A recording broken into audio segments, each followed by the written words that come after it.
Hey guys, so today I wanted to talk about 5 thoughts that I had as a new teacher. So I was actually thrown my first student. I put on a solo flute recital at my church when I was 17, and one of my friends, who is a piano teacher, randomly asked me afterwards if I wanted to take on a flute student because one of his piano students wanted to learn the flute. And that is how I got my first student. I was 17 years old. I had no idea what I was doing. One of the first thoughts I had when I knew that I was most likely going to get my first student was, my flute isn't even top quality or super professional. The flute that I had was my Mateki. It wasn't considered really top of the line. It's an all silver flute, closed hole, C-foot joint. It's a good flute, but it doesn't actually really match me, and I didn't find that out until much later. My family ended up getting a really good deal on this flute secondhand, so I really didn't actually have much choice in terms of what I could try when I got it. I got it when I was around 11 or 12. Now the thing is, I couldn't have found a better flute for me for a better price at the time that we bought it. So that's simply the way it worked out. We all just have to realize that we all need to start somewhere. Even as teachers, we need to start somewhere. If you're going down the music career path, there is no way that you will not start teaching until you get the instrument of your dreams. It's just not going to happen because of timing, budget, availability of the instrument itself. You can't wait until you get a top-notch instrument before you start teaching. It does feel uncomfortable. I have felt this before. Even now, I actually still have a bit of this feeling because even though I have a professional flute that fits me really well, I actually haven't had the time nor the budget to get a really top-notch head joint that would complement me extremely well. I am still actually working with what I've got. And so I just wanted to encourage you guys, if you are starting out as a teacher and you do not feel the most confident in your instrument, it's okay. All teachers go through it. You can still teach on an instrument that may not be as great for you as another more top-notch instrument. It's okay. The second thought I had was, I am still a student. I don't know everything. Keep in mind, at that point, I was 17 years old. I hadn't even made it into music school yet. I was still learning, actively learning from my teacher, and I had been learning from her for a long time. So I really only ever saw myself as a student. I never really saw myself as a teacher until I was literally thrown my first student. My mom reminded me that my own first teacher was a high school student too. She's the one that I talked about in my first flute books video. I remember as a kid looking up to her and thinking that she was so elegant and beautiful and so grown up. When I reached her age, I realized how much of a kid I still felt like I was, and how much of a student I still felt like I was. Like, I didn't feel worthy enough to be a teacher at all. Yet again, this feeling still lingers. I have a master's in flute performance now, and I still feel like a kid. I still feel like a student. I still feel like I'm learning things. So if you're feeling this as a new teacher, just know that it's normal. It's just one of those things that you learn to live with, that you learn to cope with. You learn that you're always learning, and there's no end to it. The third thought I had was, I don't actually know all of my instruments' repertoire. This feeling definitely still lingers now. I didn't realize that as I went through my bachelor's and my master's, it's actually still not enough time to go through all of your instruments' repertoire. Every person who goes through their bachelor's and their master's will definitely go through most of the repertoire for your instrument, but there will still be some that for some reason or another you did not have the chance to study. So for example, I have not done the Tok Tok Shvili Sonata. I believe that's how you say it. I have not done the Eber Concerto. It's one of those things that I have actually put on my list to study for myself right now. So again, I am actually still learning repertoire even after school is over. So with all that said, there is no way that you would have learned all of your instruments repertoire prior to teaching. Just keep in mind that based on the fact that you are the teacher and you have a student, you are the one who has more experience. So if you think of it more as sharing your experience with your student, then the idea that they may bring repertoire to you that you don't know won't be as scary. Simply because you have the experience to know how to learn repertoire. You probably know more about the music theory and the music history behind the piece that they're bringing to you, even though you may not know the specific notes of the piece. What matters is that you know how to learn it, and you know how to teach someone how to learn it. There's also a huge temptation to hide the fact that you don't know some repertoire. It does feel embarrassing to say, I have never studied this piece that you are bringing to me. It makes you feel like your student will see you as less of a teacher, as unworthy of teaching them. And then, of course, you start to spiral down into this thing like, am I going to lose my student? Am I going to lose my income? I get it. I feel it. I feel it all the time. I guess my question is hiding the fact that you don't know some repertoire really healthy? So yes, it is very easy to pretend that you know a piece of repertoire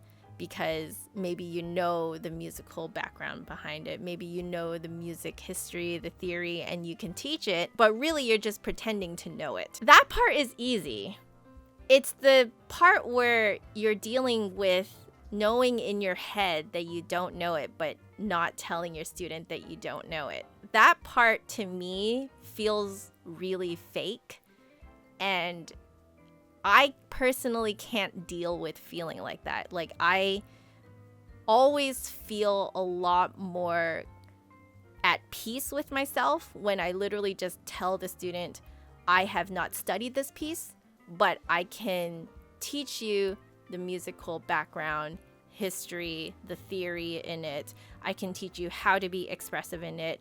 I can also listen to recordings of it, and I can also give you tips on it, so I can teach it to you, but just know that I personally have never actually studied this. I actually learned to be this honest from my master's teacher, Lukas. I brought some etudes to her. I think it was the Jean etudes, which are really weird etudes, and she had never looked at them before. The thing that stuck out to me the most was the fact that she told me that she's never studied them before. She was like, I'll listen to you and I'll give you tips. Her tips were still the best.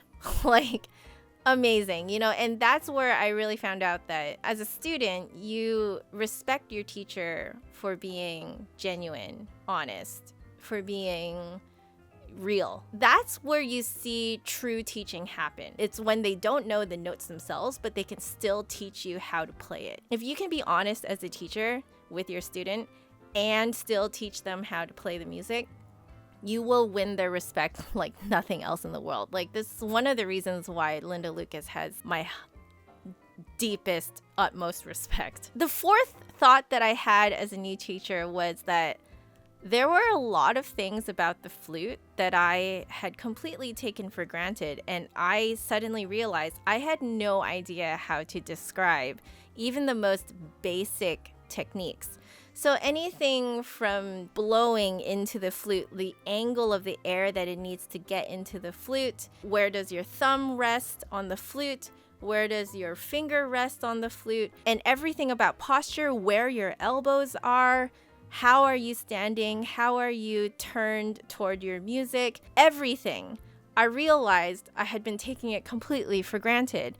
I think the thing that really threw me for a loop was teaching tonguing for the first time. I was like, how do I describe everything that's going on inside of my mouth, in a way that is understandable to a 9-year-old? It is actually really difficult to explain what's going on inside of your mouth. I'm only slightly better at it now because I make these Flute Center of New York flute reviews, and the only way for you guys to understand what I am feeling every time I try out a new flute is for me to verbally explain it and describe it as best as I can. The first time around, when I was first doing this as a 17-year-old to my first student, I was like, holy crap, you can tell them to just go tu, tu, and ta, ta. But of course, what these students end up doing is they literally say, using their vocal cords, they actually say tu, tu into the flute. So then now you have to explain that it's not saying tu, tu, it's going tu, tu, blowing air while making the T sound with your tongue. Like, if you really think about it, that's pretty weird. There's no part of you that would naturally breathe that way. It's a completely foreign concept to a student who is new to the flute. With experience, you do get better at explaining, and you realize that you can explain things in a way that works for you and your students. But you'll still always feel like you're scrambling for descriptive words and the right vocabulary to describe what is going on inside of your mouth. Add on top of the fact that every flutist is slightly different and every flute plays differently. So you get that added complication that things don't actually feel the same for your student. But you know, that's opening a whole nother can of worms. And lastly, the fifth big thought that I had as a new teacher was, what if I teach them how to play the flute wrong? This question stems from the fact that I had learned a lot of bad habits over time, and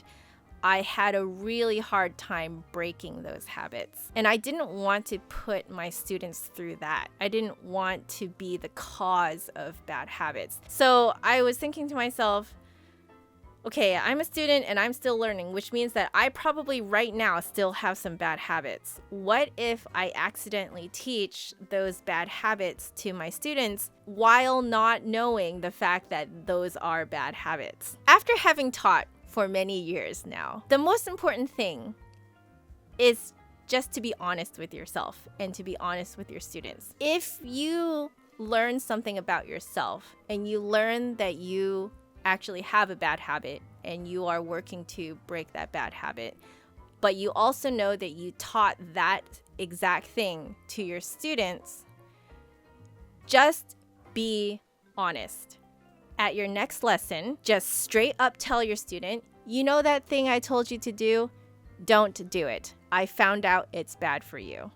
I'm sorry. Do not go blaming your student for it. Don't cover up for yourself. If you taught the student something wrong, and then later you find out it's wrong, and then you tell them it's wrong without telling them explicitly that you found out from another source that it was bad, to them, they're like, well, you taught me to do this, and now you're telling me I'm wrong.